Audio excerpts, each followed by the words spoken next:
Nabi Muhammad permintaannya la ardo ahadan min ummati finnar, saya nggak rela kalau seorang dari umatku ada yang masuk neraka. Itu Rasulullah. Oleh Allah di dalam Al-Quran disifatkan Nabi Muhammad laqad ja'akum rasulun min anfusikum, telah datang seorang di antara kalian manusia. Jadi Nabi itu manusia. Setinggi-tingginya kedudukan Nabi Muhammad tetap manusia. Gak ada di antara kita yang ngomong kalau Nabi itu anaknya Tuhan atau ponakan atau misanan, juga gak ada. Makanya oleh Allah disebutkan min anfusikum, supaya kita bisa nyontoh. Nabi itu manusia sama-sama kita, supaya kita bisa nyontoh. Tapi kalau kita yakini Nabi Muhammad itu anaknya Tuhan, mana bisa kita manusia nyontoh anaknya Tuhan. Makanya Nabi Muhammad min anfusikum, manusia, agar bisa menjadi suri tauladan untuk kita. Azizun alaihi ma anittum, sifatnya Nabi itu nggak rela kalau ada umatnya menderita. Ada riwayat Rasulullah itu pernah di pasar kelihatan seorang budak. Budak itu kalau sekarang mungkin seorang pembantu. Pembantu yang punya tuan. Kalau budak itu milik. Ini budak, ini milik sudah. Miliknya tuannya. Diperintahkan ke pasar belanja, uangnya hilang. Dan juragannya jahat. Kesian, mau beli gak bisa, pulang takut, bingung. Kelihatan Rasulullah, orang itu bingung, didatengin, ada apa? Kok kau ketakutan? Kata orang tersebut, aku diperintahkan tuanku untuk belanja, mau beli uangnya hilang, mau pulang gak berani, bingung saya ini. Kata Rasulullah, berapa uangnya? 4 dinar, anggap 400.000 dikasih oleh Rasulullah. Belanja. Setelah belanja pulang juga nggak berani. Ditanya lagi, kenapa? Tuanku itu tukang suka marah. Kalau saya pulang nggak bawa apa-apa, dia marah-marah. Maka kata Rasulullah, ya udah saya antarkan, saya mintakan maaf. Bayangin hadirin, seorang budak ini diantarkan oleh Rasulullah. Ini waktu itu sudah presiden di Madinah. Diantar oleh Rasulullah, ketika sampai di rumah tuannya bingung loh, budaknya kok datang sama Nabi. Akhirnya dia masuk ke rumah, ditutup pintunya, nunggu Rasulullah salam. Diketok pintu, assalamualaikum, nggak dijawab, assalamualaikum, nggak dijawab. Yang ketiga assalamualaikum dijawab. Dibuka pintunya, disambut Rasulullah Shallallahu Alaihi Wasallam. Kemudian ditanya, ya Rasulullah, kok tumben datang ke sini? Aku ngantarkan budakmu yang kesian dia ini, ketakutan. Kemudian kenapa? Tadi dia itu terlambat.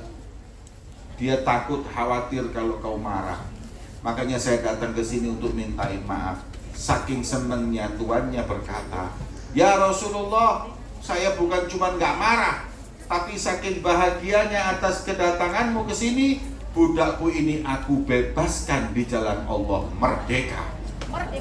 Wis, saking senengi. Akhirnya alhamdulillah Rasulullah bahagia. Ya Rasulullah, hanya untuk budak inikah kau datang jauh-jauh dari Madinah? Beliau mengatakan iya, karena saya nggak ingin ada seorang daripada umatku sengsara. Jadi Nabi Muhammad itu nggak bisa lihat umatnya sengsara. Azizun alaihi ma'anittum, itu artinya Nabi yang nggak bisa lihat umatnya sengsara. Nah, katanya ulama, budak ini yang miliknya orang aja Nabi mikirin sampai sebegitunya, mau menyelamatkannya. Bagaimana dengan kita nanti di yaumil qiyamah? Makanya Hasan bin Thabit beliau berkata, wa hasyaka ya Rasulullah tarda wa fina man yu'adzabu aw yusa'u. Nggak mungkin kau rela ya Rasulullah kalau ada seorang dari umatmu nanti disiksa di api neraka atau mendapat perlakuan tidak baik yaumul qiyamah. Maka itulah Nabi SAW begitu cinta kepada kita umatnya. Allahumma sholli ala Muhammad. Cuman ketika Rasulullah selesai, Rasulullah tanya, kenapa salam tadi kok sekali dua kali nggak dijawab? Jawabannya tuan rumah, maaf ya Rasulullah, kami jawab tapi pelan-pelan. Pas panjenengan Assalamualaikum, kita jawab Waalaikumsalam. Assalamualaikum, Waalaikumsalam. Pas ketiga baru Waalaikumsalam. Sebab kalau langsung kami jawab, maka kau cuman salam sekali untuk kami dan yang tinggal di rumah kami. Cuman satu doa ya Rasulullah, rugi kita. So doa Assalamualaikum kan semoga kalian selamat. Kalau Nabi cuman doakan sekali ya kurang. Kalau 3 kali baru istimewa. Makanya kita pelan-pelan jawabnya sampai yang ketiga, supaya dibanjiri doa selamat rumah kami olehmu ya Rasulullah. Senyum Kanjeng Nabi, Masya Allah. Makanya kalau ada kiai yang datang ke rumah sampean, jangan dijawab dulu salamnya. Ada ustadz, ada habib, ditunggu sampai 200-300 kali baru dijawab, supaya doa untuk kita begitu banyak di rumah kita. Allahumma sholli ala Muhammad. Itulah Rasulullah itu cinta kepada kita. Jadi makanya kalau kita ini sudah bisa memastikan kecintaan Nabi Muhammad kepada kita, azizun alaihi ma'anitum harisun alaikum bil mu'minin. Nabi Muhammad itu berupaya apapun dia lakukan agar umatnya selamat. Rasul Shallallahu Alaihi Wasallam sampai pergi beliau itu ke Taif, mau mengajak orang Taif masuk Islam, nggak taunya nggak disambut dengan tola al-badru, malah disambut dengan batu-batuan. Rasulullah dilempari batu, berkucuran darahnya. Kemudian ketika darah itu ada yang mau menetes di tanah, oleh Rasulullah diambil, diusapkan di badannya. Sahabat tanya, ya Rasulullah, kok ya sempet-sempetnya panjenengan itu ngurusi tetesan darah? Kata Rasulullah, aku mendengar tanah ini berkata, kalau satu tetes darahnya Muhammad sampai ke tanah, ke punggungku, aku akan telan semua orang-orang Taif. Maka Rasulullah itu walaupun dilempari batu, tapi tetap Rasulullah itu nggak pengen orang yang ngelempari batu itu mereka mati, binasa atau diazab. Coba kalau saya, justru saya ciprat-cipratkan gitu, biar ditelan semuanya itu. Loh, orang mau enak-enak mau dakwah kok ya malah dilempari batu. Nih. Tapi Rasulullah bayangkan, nggak mau mereka itu sampai tersiksa, nggak mau mereka binasa. Itulah kecintaan Nabi kepada kita umatnya. Azizun alaihi ma'anitum harisun alaikum bil mu'minina raufur rahim. Nabi SAW adalah Nabi yang dengan orang mukmin rauf rahim, lemah lembut dan sayang. Rasulullah, jangan lagi Nabi Muhammad itu sayangnya kepada manusia, bahkan hewan pun disayang oleh Rasulullah. Gak sedikit loh. Dalam riwayat itu di hadis disebutkan, ada sahabat jalan ngambil sarang daripada burung. Burungnya lapor kepada Nabi Muhammad, ya Rasulullah, anak-anakku yang ada di sarang diambil oleh sahabat-sahabatmu. Kemudian Rasulullah memerintahkan sahabat untuk mengembalikan. Bayangin, sampai yang namanya burung pun oleh Nabi diperhatikan dan disayang. Ada riwayat lagi, onta itu nangis ketemu Rasulullah. Orang-orang bingung, loh onta ini nangis kenapa? Didengarkan oleh Nabi. Kemudian Nabi berkata, siapa tuannya onta ini? Fulan ya Rasulullah. Kau membebani tugas yang lebih daripada kemampuannya. Kenapa? Onta ini barusan dia itu mengadukan kepada saya. Allahumma sholli ala Muhammad. Sampai binatang pun curhatnya sama Nabi Muhammad SAW. Saking sayangnya beliau kepada kita umatnya, belum lagi kepada kita hadirin. Rasul Shallallahu Alaihi Wasallam begitu kasih sayang kepada kita umatnya. Makanya sepakat sudah kalau Nabi ini sayang dengan kita. Sekarang yang harus dipertanyakan, apakah kita sayang dan cinta kepada Nabi Muhammad? Nah, kalau ngomong sayang, saya berikan kepada panjenengan perkataan Nabi Muhammad. Tanda sayang dan cinta itu ada 3. Yang pertama, dalam hadis Nabi disebutkan bahwa orang cinta itu memilih perintah orang yang dia cintai daripada yang lain. Kalau kita itu pilih Nabi Muhammad, perintahnya nomor 1, yang lain nomor 3, nomor 4, itu baru disebut kita cinta. Kalau enggak, berarti kita itu belum cinta, hadirin.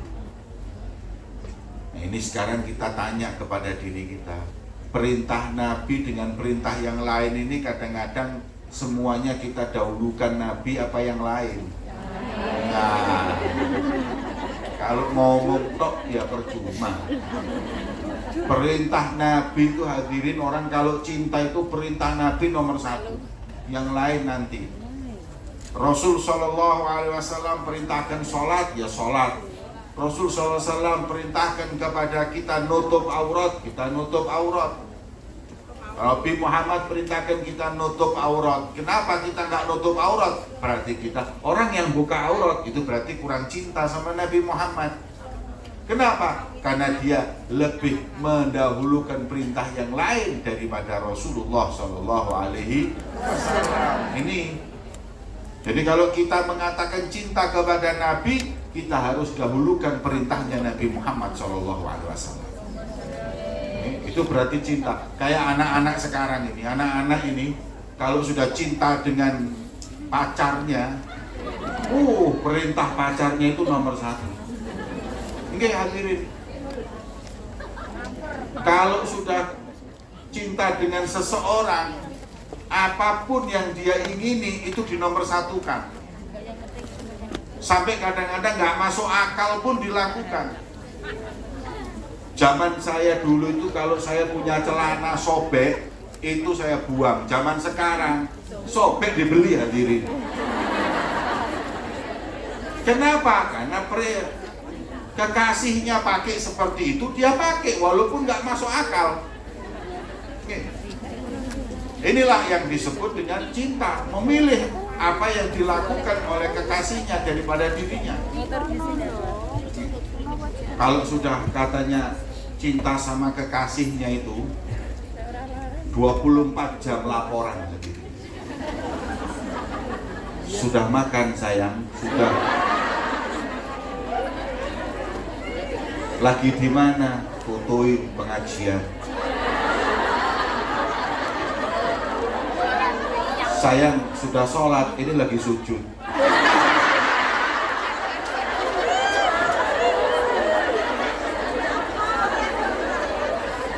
24 jam laporan. Nggak masuk akal kadang-kadang, 1:30 malam di WA, Assalamualaikum, tidur tuh bangun, cuman jawab WA-nya, ayo ketemuan yuk 1:30 bengi. Tapi karena cinta, ayo di mana? Kuburan Cino. Dia berangkat. Kenapa? Orang kalau sudah cinta mau berkorban sudah. Pokoknya apapun biar perintahnya itu dia lakukan. In kana hubbuka shadiqan la ata'tahu innal muhibba liman yuhibbu muti'u. Memang di mana-mana kata orang Arab, kalau cinta itu sejati kau akan taat. Di mana-mana orang yang cinta itu taat dengan orang yang dia cinta itu di mana-mana. Sampai ada namanya Abdullah bin Umar, sahabat Nabi itu, saking cintanya sama Nabi itu, di mana Nabi pernah duduk atau berhenti dia di situ lakukan. Nabi itu pernah dulu naik kendaraan berhenti di situ. Beliau kalau naik kendaraan berhenti di situ. Kenapa? Saking pinginnya sama dengan yang dia cintai. Dalam kitab Risalah Mu'awarah disebutkan ada orang itu sangat cinta sama Nabi, sampai makanan aja tanya Nabi Muhammad makannya apa. Sampai dia itu pernah dikasih semangka, nggak mau dimakan, tanya dulu Rasulullah pernah makan semangka enggak? Kalau nggak makan, saya nggak mau makan. Dicari di hadis, oh ya Rasulullah pernah makan semangka. Lah sekarang saya makan. Kalau nggak makan Nabi, saya nggak makan. Itu orang kalau sudah cinta itu seperti itu, hadirin. Sesuatu tuh nggak suka, kalau kekasihnya itu suka, jadi suka. Itu memang orang kalau cinta. Lah ini orang kalau cinta sama Nabi seperti itu. Lah semangka ini ketika mau dimakan bingung motongnya dari tengah apa dari atas. Karena Rasulullah makannya dulu dari tengah apa dari atas, bingung dia. Akhirnya dicari-cari nggak ada. Rasulullah pokoknya adanya makan semangka, cara motongnya nggak ada. Karena beliau mengatakan kalau nggak ada cara motongnya saya nggak makan, karena saya takut saya nanti motong dari atas sedangkan Nabi dari tengah, maka saya beda dari Nabi Muhammad.